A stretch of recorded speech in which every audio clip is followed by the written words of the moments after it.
उपचुनाव का आज चुनावी प्रचार का शोर थमता हुआ नजर आएगा। आज शाम 5 बजे आपको बता दें चुनाव प्रचार का शोर जो है वो थम जाएगा। 5 बजे के बाद से प्रचार नहीं कर सकेंगे प्रत्याशी, जहां सिर्फ डोर टू डोर यहां पर अब प्रचार होगा। बुधनी विजयपुर विधानसभा सीट पर 13 नवंबर को मतदान होना है, वोटिंग होनी है और 23 नवंबर को परिणाम आएंगे।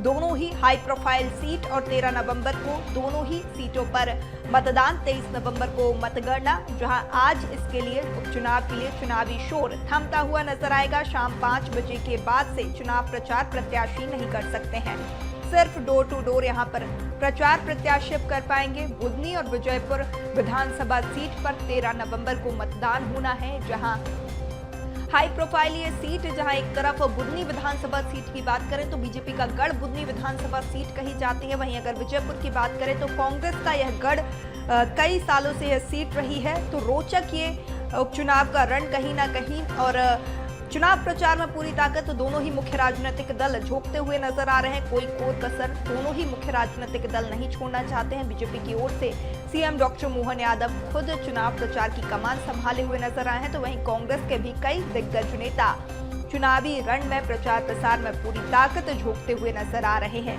दोनों ही हाई प्रोफाइल सीट, और यहाँ पर आज शाम 5 बजे से चुनाव प्रचार का जो शोर है वो थमता हुआ नजर आएगा। प्रचार प्रसार का आज आखिरी दिन, जहां शाम 5 बजे चुनावी शोर थम जाएगा। इसके बाद डोर टू डोर यहां पर प्रचार प्रसार प्रत्याशी कर सकते हैं।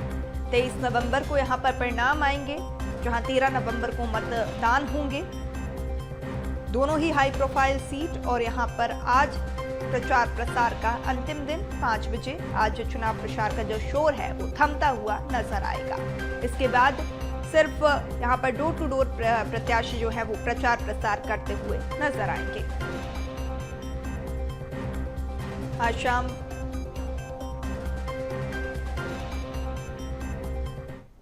और चलिए अब आपको बता देते हैं कि उपचुनाव के रण में सीएम डॉक्टर मोहन यादव और बीजेपी प्रदेश अध्यक्ष वीडी शर्मा कितने चुनावी दौरे पर रहे। तो आपको बता दें कि सीएम डॉक्टर मोहन यादव ने बुधनी और विजयपुर में 3 रोड शो किए हैं, 10 जनसभाएं की हैं। बुधनी में 1 और विजयपुर में 2 रोड शो किए हैं। बीजेपी प्रत्याशी के समर्थन में यहाँ वोट अपील करते हुए नजर आए हैं। बुधनी में 4 और विजयपुर में 6 जनसभाओं को उन्होंने संबोधित किया है।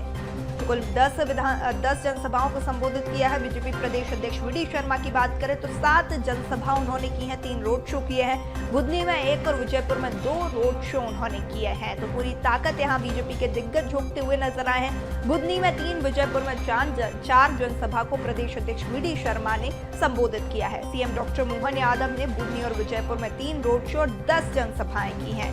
तो बीजेपी प्रत्याशी के लिए यहाँ पर प्रचार प्रसार में खुद सीएम डॉक्टर मोहन यादव और प्रदेश अध्यक्ष वीडी शर्मा, जहां बुधनी में 4 और विजयपुर में 6 जनसभा को उन्होंने संबोधित किया है। बीजेपी प्रत्याशी के समर्थन में वोट अपील करते हुए नजर आए हैं। बीजेपी के पक्ष में माहौल बनाते हुए नजर आए हैं। दोनों ही ये हाई प्रोफाइल सीट हैं। बुधनी विधानसभा की बात करें तो बीजेपी की ओर से रमाकांत भार्गव चुनावी मैदान में है, बीजेपी का गढ़ ये सीट मानी जाती है। वहीं अगर विजयपुर की बात करें तो रामनिवास रावत चुनावी मैदान में है बीजेपी की ओर से, जहां रामनिवास रावत की कांग्रेस इस्तीफा देने के बाद विजयपुर की ये सीट खाली होती है और अब इस पर उपचुनाव। खबर पर ज्यादा जानकारी के साथ सहयोगी मनोज हमारे साथ जुड़ चुके हैं, अपडेट लेंगे। मनोज, उपचुनाव का ये रण अब रोचक होता हुआ, जहां सीएम डॉक्टर मोहन यादव और प्रदेश अध्यक्ष वीडी शर्मा भी पूरी ताकत झोंकते हुए नजर आए हैं। बीजेपी कोई भी कोर कसर नहीं छोड़ रही है यहाँ पर प्रचार प्रसार में, और साथ ही आज अंतिम दिन। बिल्कुल, क्योंकि विजयपुर सीट हो या बुधनी सीट हो, दोनों ही सीटों पर बीजेपी ने अपनी पूरी ताकत के साथ चुनाव प्रचार किया था। चाहे बड़े नेता हो या संगठन के पदाधिकारी, सभी जो है वहाँ पे जनसभा से लेके डोर टू डोर जाकर जो है उन्होंने प्रचार प्रसार किया था। बुधनी में भी पूर्व मुख्यमंत्री और केंद्रीय मंत्री शिवराज सिंह चौहान लगातार वहाँ पर प्रचार करना, क्योंकि बुधनी सीट जो है उनकी थी, यानी उनके पास थी, वो लगातार वहाँ से जीतते हुए आ रहे थे। लगातार जो है बीजेपी का गढ़ वो सीट थी। लेकिन विजयपुर की उलट बात करें तो विजयपुर जरूर कांग्रेस का उस पर कब्जा था, लेकिन जिस तरीके की जो सियासी समीकरण बनते हुए लोकसभा चुनाव में नज़र आए वो बीजेपी के पक्ष में थे। यानी अब उस सीट से जो विधायक थे वो अब जो है बीजेपी के पाले में है, यानी बीजेपी ने उनको अपने विभाग में यानी अपने कैबिनेट में उन्हें एक बड़ा पद जो है दिया है, वन मंत्री बनाया है। तो ऐसे में रामनिवास रावत की बात करें तो वो भी जो है बीजेपी की तरफ से कैंडिडेट है, लेकिन कई तरीके की मुश्किलें भी इस समय बीजेपुर के उपचुनाव में हैं, क्योंकि बीजेपी की तरफ से सब तमाम जो बड़े नेता थे उन्होंने वहाँ पर रोड शो किए। सबसे ज़्यादा रोड शो, सबसे ज़्यादा आम सभा बीडी शर्मा और मुख्यमंत्री डॉक्टर मोहन यादव ने की है। तो इससे अंदाज़ा लगाया जा सकता है कि इतना आसान नहीं है बीजेपुर का चुनाव। यही कारण है कि वहाँ पर ताकत जो है बीजेपी ने अपनी पूरी लगाई। बुधनी का भी कुछ इसी तरीके का समीकरण है, उसकी राह भी आसान नज़र नहीं आ रही, क्योंकि वो सीट लगातार शिवराज सिंह चौहान के पास थी, लेकिन वहाँ पर स्थानीय नेताओं की नाराज़गी देखने को मिली। जिला अध्यक्ष रवि परमार वहाँ से दावेदारी कर रहे थे। इसके अलावा भी एक दो नेता और हैं जो कि वहाँ से दावेदारी कर रहे थे, और कई जो स्थानीय नेता और कार्यकर्ता संगठन है वो शिवराज सिंह चौहान के बेटे को टिकट दिए जाने की जो है वो लगातार मांग कर रहा था। तो दोनों ही सीटों पर इस समय टक्कर जो है कांटे की, लेकिन अभी जो है आखिरी चरण में चुनाव प्रचार है। सभी जो बड़े नेता हैं बीजेपी और कांग्रेस के वो चुनावी मैदान में हैं। 5 बजे के बाद चुनावी शोर थम जाएगा, क्योंकि 13 तारीख को वोटिंग है। ऐसे में उससे पहले जो है प्रत्याशी नेता जो पार्टी के हैं वो डोर टू डोर जाकर जो है प्रचार प्रसार कर सकते हैं, लेकिन किसी तरीके की जनसभा, किसी तरीके का रोड शो नहीं किया जा सकता। जी बिल्कुल, मनोज आप बने रहिए हमारे साथ अविनाश भी जुड़ चुके हैं, अपडेट लेंगे। अविनाश, यहाँ बुधनी और विजयपुर विधानसभा सीट पर उपचुनाव होने हैं और जिस तरीके से रोचक ये रण होता हुआ नजर आ रहा है, आज प्रचार प्रसार का अंतिम दिन, क्या कुछ तैयारियां? बिल्कुल, रायपुर दक्षिण विधानसभा उपचुनाव को लेकर प्रचार प्रसार का आज अंतिम दिन है। 5 बजे प्रचार प्रसार अभियान पूरी तरीके से थम जाएगा और इससे पहले दोनों ही पार्टियां पुरजोर ताकत लगाते हुए नजर आ रही हैं। भारतीय जनता पार्टी के द्वारा आज 2 बजे एक विशाल रोड शो का आयोजन किया गया है, जिसमें मुख्यमंत्री विष्णुदेव साय आज इस रोड शो में शामिल होंगे। इसके साथ ही अगर हम बात करें कांग्रेस की, तो कांग्रेस भी अलग अलग तरीके से जन रैलियां जो हैं आज कांग्रेस के द्वारा निकाली जाएगी। और पिछले लंबे समय से अगर हम बात करें तो पूरे चुनाव प्रचार के दौरान जो है चुनाव की तारीखों के ऐलान के बाद जो है लगातार दोनों ही पार्टियों के दिग्गज नेता अलग अलग क्षेत्रों में जाकर दक्षिण विधानसभा के जो अलग अलग वार्ड है वहां पर जाकर जो है प्रचार अभियान में शामिल होते हुए नजर आ रहे थे। लेकिन इस बार जो चुनावी टक्कर है वो क्योंकि इसलिए खास है क्योंकि इस बार भारतीय जनता पार्टी के सामने एक नया चेहरा जो कि पहली बार विधानसभा चुनाव लड़ रहा है, और इसके लिए तमाम कांग्रेस के दिग्गज नेता प्रचार अभियान पर शामिल हो रहे हैं। तो जगह जगह पर अलग अलग अविनाश, कितना चुनौतीपूर्ण कांग्रेस के लिए, क्योंकि भारतीय जनता पार्टी का गढ़ दक्षिण विधानसभा सीट हमेशा से ही रही। रायपुर दक्षिण बृजमोहन अग्रवाल कई दशकों तक इस सीट पर काबिज थे। कांग्रेस के लिए एक बड़ी चुनौती है दक्षिण विधानसभा सीट पर जीत हासिल करना या उस मार्जिन तक पहुंचना भी एक बहुत बड़ी चुनौती है, क्योंकि 35 सालों से भारतीय जनता पार्टी का दक्षिण विधानसभा में कब्जा रहा है। एक दिग्गज नेता भारतीय जनता पार्टी के बृजमोहन अग्रवाल लगातार 35 साल से दक्षिण से चुनाव जीतते हुए आ रहे थे, लेकिन अब चूंकि उनके सामने सुनील सोनी का चेहरा है और बृजमोहन अग्रवाल अब सांसद बन चुके हैं, तो सुनील सोनी सामने हैं, तो कहीं ना कहीं कांग्रेस के लिए एक बड़ा मौका भी इससे माना जा रहा है कि कांग्रेस पार्टी में एक ऐसा चेहरा जिसमें सुनील सोनी को उन्हें बीजेपी से मौका दिया गया है, तो कहीं ना कहीं कांग्रेस के लिए एक बड़ा मौका है। लेकिन चूंकि प्रचार अभियान में सुनील सोनी का प्रतिनिधित्व बृजमोहन अग्रवाल कर रहे हैं, जो पिछले 35 सालों से वहां की रणनीति से पूरे तरीके से रूबरू हैं, वहां की रणनीति के, वहां के जनता से, मतदाता के रग-रग से वाकिफ हैं, ऐसे उनके नेता जो हैं बृजमोहन अग्रवाल वो प्रतिनिधि कर रहे हैं, तो कहीं ना कहीं चुनौती अभी भी बनी हुई है। लेकिन दूसरी ओर अगर देखा जाए तो कांग्रेस अपने प्रचार अभियान में किसी भी तरह की कोई भी कसर छोड़ते हुए नजर नहीं आ रही है।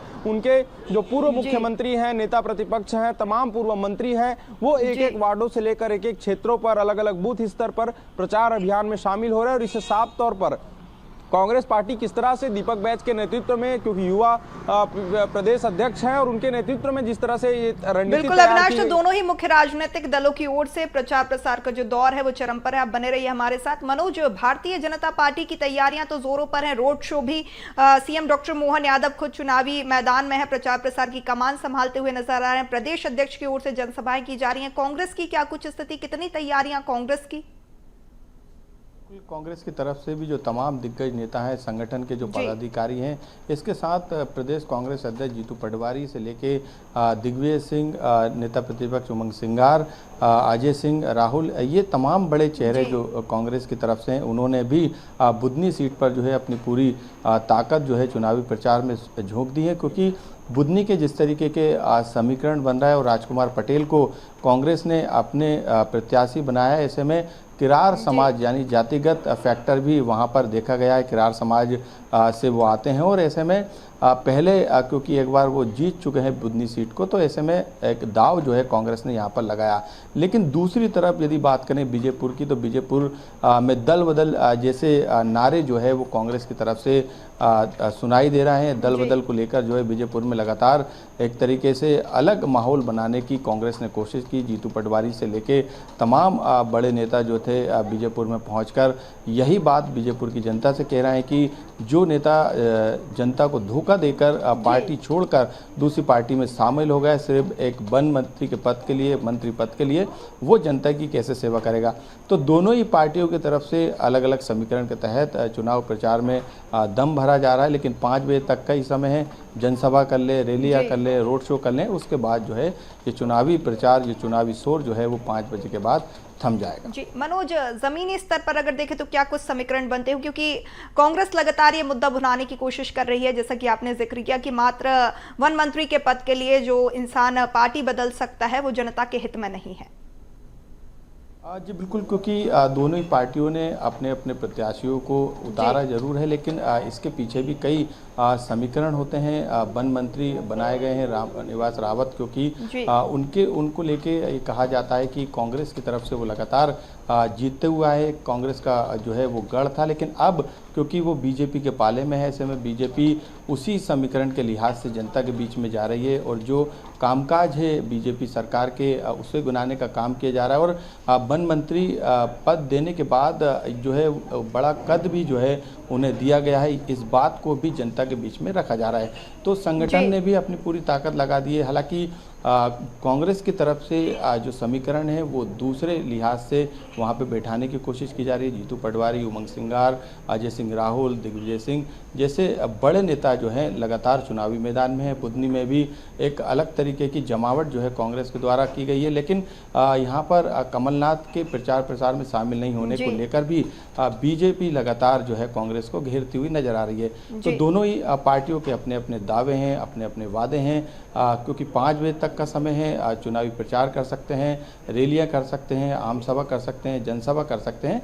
इसके बाद जो है डोर टू डोर 5 बजे के बाद जो है प्रचार प्रसार ये नेता जो है दोनों पार्टियों के करेंगे। किसी भी तरीके की जनसभा, रैली, रोड शो नहीं कर पाएंगे। बिल्कुल बिल्कुल मनोज, बने रहिए। अविनाश, जिस तरीके से एक नया चेहरा भारतीय जनता पार्टी की ओर से, क्योंकि ब्रजमोहन अग्रवाल कई दशकों से सीट पर काबिज थे, कितना चुनौतीपूर्ण भारतीय जनता पार्टी के लिए भी हो जाता है, क्योंकि कांग्रेस भी कहीं ना कहीं ये कहती हुई नजर आ रही है कि ब्रजमोहन अग्रवाल से कोई बैर नहीं, लेकिन जो प्रत्याशी हैं उन्होंने, जो बीजेपी की ओर से प्रत्याशी, उन्होंने दक्षिण विधानसभा की जनता के लिए कुछ भी नहीं किया है। निश्चित तौर पर सुनील सोनी का जो चेहरा है वो रायपुर के लिए कोई नया चेहरा नहीं है। 2 बार महापौर रहे हैं, रायपुर में सांसद रहे हैं, पार्षद के रूप में उन्होंने काम किया है। तो इस बीच में हमने पहले भी चर्चा की थी कि सुनील सोनी के लिए एक जो नेगेटिव पॉइंट ये हो सकता है कि जो उनके मतदाता हैं उनमें एक नाराजगी वाले मतदाता ऐसे हो सकते हैं जो सुनील सोनी को इस नाम से जानते हों कि वो उन्होंने जो पार्षद रहते हुए, महापौर रहते हुए या सांसद रहते हुए कोई काम ना किया हो, इस वक्त इस वजह से भी नाराजगी हो सकती है। कुछ मतदाता ऐसे हो सकते हैं जो पार्षद और महापौर रहते हुए सुनील सोनी के उनके कार्यकाल में उनके लिए कुछ काम किया हो या उनके नज़र में वो बेहतर हो। तो दोनों ही लाभ और नुकसान, फायदा और नुकसान जो है वो सुनील सोनी को मिल सकता है। लेकिन यही चीज़ अगर हम आकाश शर्मा को लेकर बात करें तो आकाश शर्मा के पास एक साफ चेहरा सामने ये है कि वो नए चेहरा हैं, पहली बार विधानसभा चुनाव पर मैदान पर हैं और ऐसे में उनके पास वादों के अलावा और ऐसा कोई भी चीज़ नहीं है जिसके खिलाफ में जनता जा सके।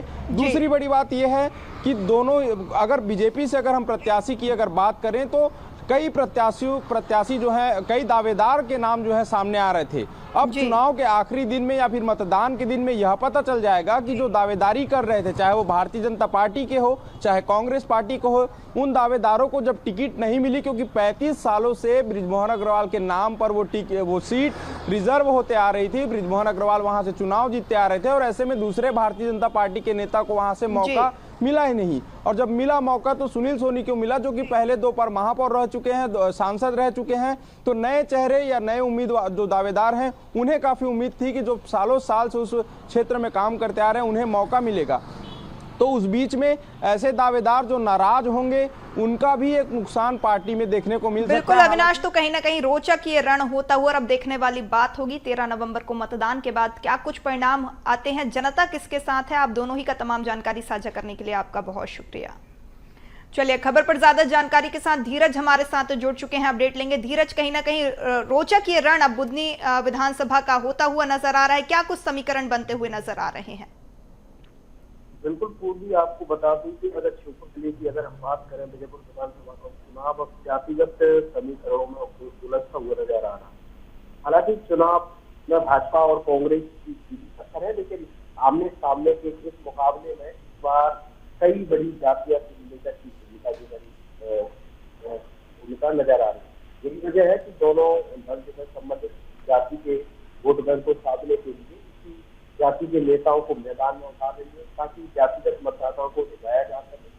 भाजपा की ओर से स्वयं मुख्यमंत्री डॉक्टर भूपेंद्र यादव और विधानसभा अध्यक्ष नरेंद्र सिंह तोमर ने आक्रोश संभाली है। वहीं कांग्रेस की ओर से अगर बात करें तो पूर्व मुख्यमंत्री दिग्विजय सिंह और प्रदेश अध्यक्ष की उम्मीदवारी जो है मोर्चा संभाली है। राजनीतिक पार्टियों और राजनीतिक विश्लेषकों के अनुसार विजयपुर विधानसभा में लगभग 60,000 आदिवासी मतदाता है, जबकि जाटव 32 है।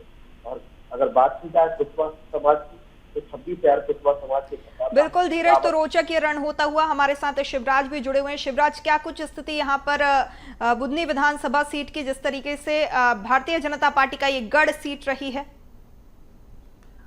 देखिए, बिल्कुल बताना चाहूंगा, मध्य प्रदेश की बुधनी सीट सबसे हाई प्रोफाइल सीट है, क्योंकि मध्य प्रदेश के पूर्व सीएम शिवराज सिंह चौहान इसी सीट से कई बार विधायक रहे और मध्य प्रदेश के सीएम रहे। लेकिन अब उनके सांसद बन जाने के बाद ये सीट खाली हो गई थी। इसमें अब रमाकांत भार्गव को भाजपा ने अपना प्रत्याशी बनाया। और आज जो तमाम जो राजनीतिक दल लगातार हम देख रहे हैं कि लगातार अपने दौरे कर रहे हैं। बीजेपी की बात करें तो बीजेपी में तमाम मुख्यमंत्री डॉक्टर मोहन यादव ने यहाँ पर जनसभाएं की। इसके बाद में कांग्रेस की बात करें तो जीतू पटवारी सहित पूर्व मुख्यमंत्री दिग्विजय सिंह सहित तमाम नेता यहाँ पर लगे रहे। अगर बुधनी के समीकरण की बात करें तो बुधनी लंबे समय से यानी 1998 से भाजपा का गढ़ मानी जाती है। लेकिन अब रमाकांत भार्गव बीजेपी से चुनाव लड़ रहे हैं और राजकुमार पटेल जो है कांग्रेस से चुनाव लड़ रहे हैं। इसी बीच में सपा की बात करें तो अर्जुन आर्य को यहाँ से उन्होंने मैदान में उतारा सपा ने। लेकिन अर्जुन आर्य की बात करें तो वो क्योंकि कांग्रेस के एक दिग्गज नेता माने जाते थे, लेकिन टिकट की नाराजगी के कारण अब वो कांग्रेस के सामने चुनाव लड़ रहे हैं और सपा का दामन थामने के बाद में चुनाव लड़ रहे हैं। लेकिन एक बड़ा नुकसान कहीं ना कहीं जो है अर्जुन आर्य की वजह से कांग्रेस को होगा, बीजेपी को कोई नुकसान नहीं पहुंचेगा। और निश्चित रूप से अगर बीजेपी की बात करें तो कहीं ना कहीं बीजेपी का गढ़ है। ऐसे में रमाकांत भार्गव और शिवराज के फेस यहाँ पर पूरी तरह से ये चुनाव लड़ा जा रहा है। आज हम देख रहे हैं, अभी मैं समय बिल्कुल शिवराज, तो कहीं ना कहीं चुनौती कांग्रेस के लिए बने रही आप हमारे साथ। धीरज, जिस तरीके से रामनिवास रावत इस सीट से भारतीय जनता पार्टी की ओर से प्रत्याशी हैं, कहीं ना कहीं आक्रोश पहले भी कांग्रेस में देखने को मिला था और ये मुद्दा भुनाने की कोशिश लगातार कांग्रेस की रही है कि यहाँ पर दल बदल किया गया है रामनिवास रावत की ओर से। तो क्या कुछ जमीनी स्तर पर समीकरण बनते हुए? बिल्कुल पूर्वी आपको बता दूं कि यहाँ पर अगर इसकी बात करें तो कांग्रेस की ओर से राजस्थान के पूर्व उप मुख्यमंत्री सचिन पायलट और विधानसभा के नेता प्रतिपक्ष उमंग सिंघार भी मैदान में आ चुके हैं। और यही वजह है कि यहाँ पर वोटों को साधने के लिए सभी जातियों को बुलाया जा रहा है। और जनता की अगर बात करें तो जनता तो ये विकास को लेकर वोट की बात कर रही है, साथ ही कई तमाम मुद्दे हैं जिनको लेकर नाराजगी भी है और कई लोग को लेकर बिल्कुल धीरज, तो कहीं ना कहीं अब रोचक ये रण होता हुआ बुधनी और विजयपुर दोनों ही विधानसभा सीट पर। अब देखने वाली बात होगी कि जनता किसका साथ देती है। आप दोनों ही का तमाम जानकारी साझा करने के लिए बहुत शुक्रिया।